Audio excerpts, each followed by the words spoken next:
So, si tu es au courant avec nous, tu devrais être capable de faire ces questions. Donner des formules en termes comme ceci ou en faire regarder les différents ions que je vais te donner. Tu peux aussi donner les noms des composés et tu pourras aussi donner les formules si tu as le nom donné. On va continuer aujourd'hui avec la prochaine partie. C'est où ce qu'on va faire les réponses. Et je veux vous présenter mes deux amis Graham.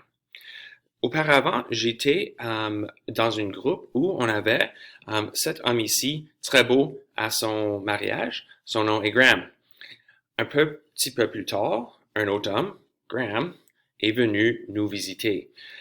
Et Graham 2 est continué de venir nous voir. Donc, il y avait plusieurs temps quand Graham et Graham étaient ensemble et quelqu'un leur a appelé.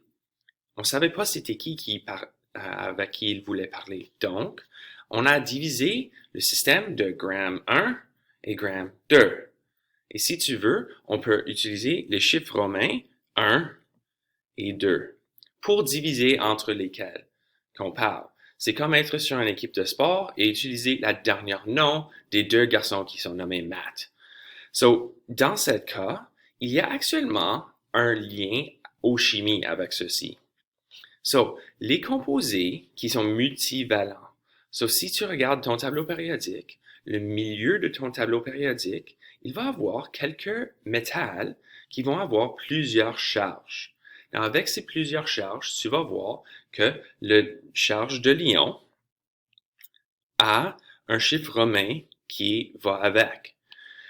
Si tu as fer avec un charge de 2, tu vas l'écrire fer 2.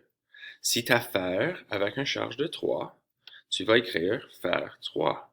Now, les personnes me demandent pourquoi est-ce que les électrons ou les éléments vont avoir ces nombres s'ils sont toujours fer, sont toujours la même chose. Il y a de différentes versions de ces éléments qui apparaissent dans la nature et donc on va avoir un système pour les nommer. Pesez sur pause et copiez ce tableau s'il te plaît. OK, merci. Donc, une fois que tu as fini ceci, on doit savoir comment aller du nom de la chose à la formule si on va l'écrire. On va faire exactement la même chose qu'on faisait auparavant. On va prendre chlorure, on va écrire le symbole Cl, on va regarder la charge qui va être 1, et chrome, Cr, avec la charge de 2 qui est indiquée par ce nombre ici. Now, une fois qu'on a fait ceci, on se rappelle que on écrit toujours, pour faire plus facile, 2. On va se rappeler qu'on fait toujours, quand on écrit les formules, les métals en premier. On va écrire C, R, on va prendre la charge ici, et on va l'écrire ici 1, donc on n'écrit rien. C, L, on regarde la charge de l'autre élément, et on l'écrit en bas. Okay? CrCl2. Sulfure de cuivre. Pesez sur pause. Essaye-les pour toi-même. Est-ce que tu as eu CuS2? C'est à cause de Cu avec un charge de 1, S, un charge de 2. Donc, on va échanger les nombres. On va avoir Cu2S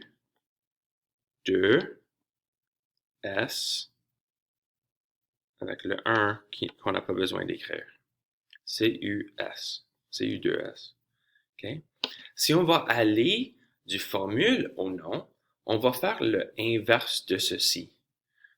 On doit regarder cet nombre ici, parce que cet nombre ici appartient à l'élément à côté.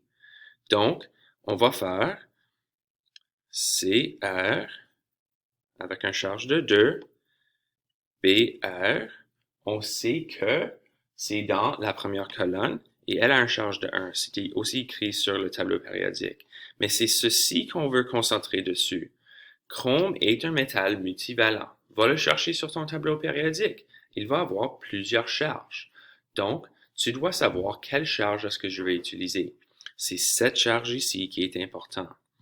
Donc, quand on va écrire ceci, on va dire c'est la bromure de chrome 2. Ici, on le nomme exactement le même qu'on faisait auparavant avec les ions, les composés ioniques.